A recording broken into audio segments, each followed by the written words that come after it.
Hey guys, so Dream's 5 Hunters finale had many clutch and insane plays within it, so I decided to analyse and explain them in great detail. I analysed the shear play, the moss block clutch / trap, Dream's enderpearl play, and finally the amazing ender dragon kill at the end. Anyways, let's get right into it. It's only logical that we start off with the first major play of the video, and that is Dream's shear clutch midair. As you can see within the video, Dream spends a considerable amount of time searching back and forth to determine where the best place to jump off from is. At this very moment, Dream decides that this is the best place to jump from. However, it is a very risky play, as Sapnap is standing right there and can easily get to him when he lands. Taking this into consideration, Dream decides that it is now or never, and jumps, as a few of the others were already towering up to him. While in midair, Sapnap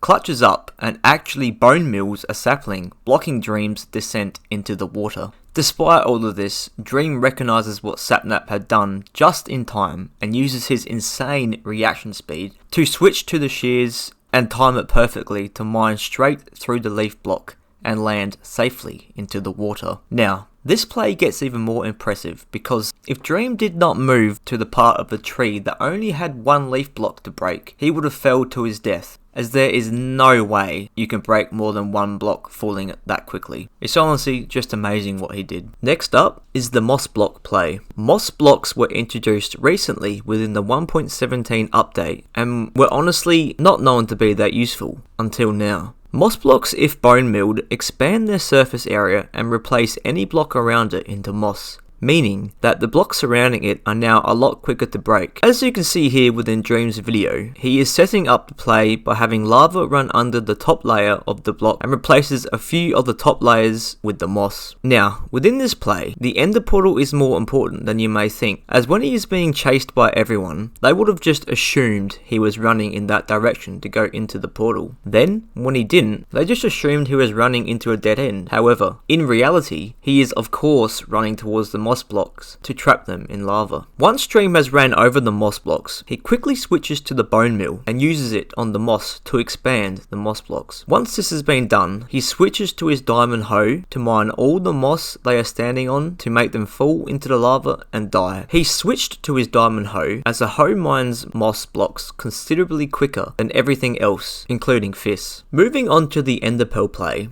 This play is actually a known play within the Minecraft community and is known as an enderpearl stasis chamber. It is actually a pretty simple build, believe it or not. The way Dream built it, you only require 1 soul sand block, 7 buckets of water, a trapdoor, and a daylight detector, which is crafted like this. These required resources means you can only really build this after you have been to the nether. Now, to actually build this thing, you're going to want to dig 8 blocks down and then place the soul sand at the very bottom. Then get your 7 buckets of water and place 1 for each block you go up, just like this. This creates the bubble effect to push everything upwards. Once you've reached the top, the next step is to place the daylight detector beside the water and place a trapdoor on it just like this. Then finally, right click your enderpearl down the water. After that, all you gotta do is wait for nighttime, as when it is nighttime, it triggers the daylight detector and forces the trapdoor onto your enderpearl, just like it did in Dream's video, and teleports you back to where you originally were. Now, this play, in my opinion, was arguably the smartest and best part of the video, as Dream had built the enderpearl stasis chamber right on top of the stronghold, and led all the hunters on a wild goose chase thousands and thousands of blocks away from the stronghold,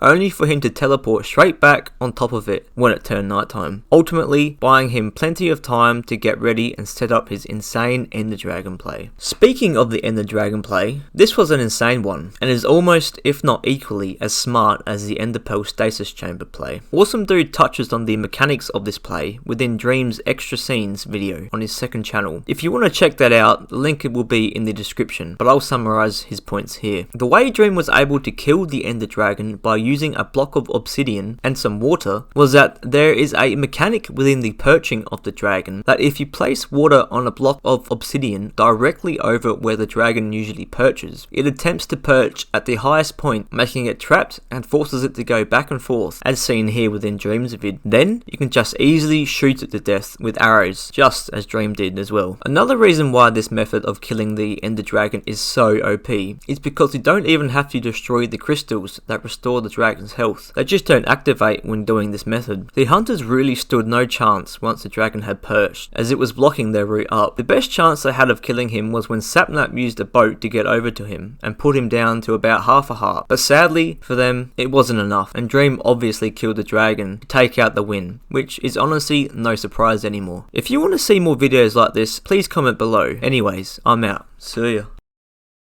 He's building. Alright, Sam, go up there and attack him. Give me your logs, George, give me your logs. I dropped. Okay, nice, good job. I'm going. He's heading to the base, Ant. I'm crafting. Go to the base so he can't build down. I'm gonna build up. He's careful. He's right over here. He's back at the spot. Watch him for me, man. Let me know if he builds. He's heading back to the beginning. He's going to the base. No, wait. No, we got the base. Just keep an eye. He's going in, he's towering. Watch him, George. He's towering. There's water over there. Oh my God! No. He's going back to the base. If you can cut him off, he won't be able to go anywhere. Okay. He's down.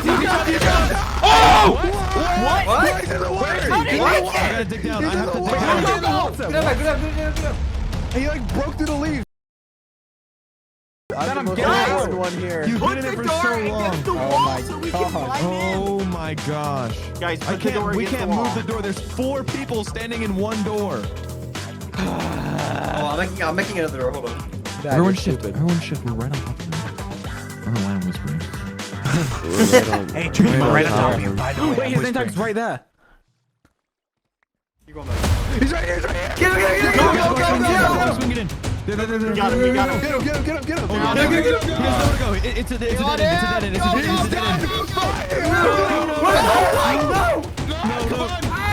can't get out. Oh my. I'm about Blake's water. My shield. Kill him.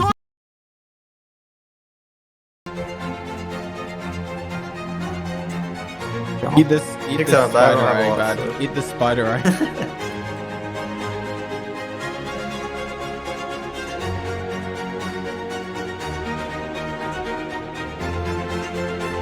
We literally got him. He's Yes, you got towering. him. He's stuck. He's stuck. He's shooting down. He's gonna shoot me up. Be careful, bad. Be careful, Ant. Is he still up there? Yeah, he is. I see him. He's looking at you. Ant, careful. Ant, I'm gonna put water in you. What? Where'd he go? He just disappeared. What? Let's go! What? Guys, he broke. Oh my gosh, just Oh my God. the tower. He's gonna get him. Oh my God. No. He's watching me. Let's go!